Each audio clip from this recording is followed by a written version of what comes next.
Welcome to Luca is a Billionaire, where the only thing I invest in is your answers. In this video, I will explain how to reset the spanner light on your Mazda CX-3. This is the only method to clear the maintenance reminder after your service. First, make sure your car is completely off and parked securely. You'll need to be inside the vehicle to perform these steps. Find the information button, often labeled Info or a similar icon, usually on your steering wheel or near the instrument cluster. Getting ready for this simple process will save you a trip to the dealership. Now, turn your ignition to the on position, but do not start the engine. You should see your dashboard lights illuminate.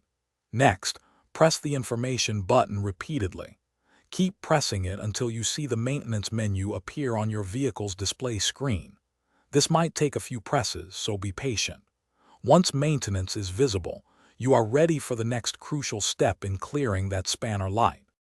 Hey everyone, if you're finding this video helpful, please hit that like button and subscribe to the channel for more practical car maintenance tips. Speaking of keeping things running smoothly, especially your daily routine, make meal prep easy with these fantastic leak-proof containers. They're perfect for keeping your food fresh and organized, whether you're heading to work or on a road trip. You can find the link to these containers and other great deals in the description below. Now let's get back to the video. With the maintenance menu open, use the information button to scroll and select the oil change or service due option. This is where the actual reset happens. Once you've highlighted it, press and hold the information button for about 5 seconds. You'll see the display change, often showing reset or clear as confirmation. Release the button immediately after this message appears. You are almost done with the process. After releasing the button, check your dashboard. The spanner light should now be off, indicating a successful reset. To fully confirm, start your engine and let it run for a moment. The light should remain off.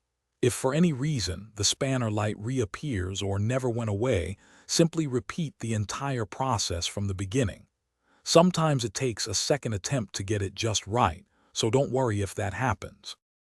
Thanks for watching and please subscribe. It's the best investment you'll ever make.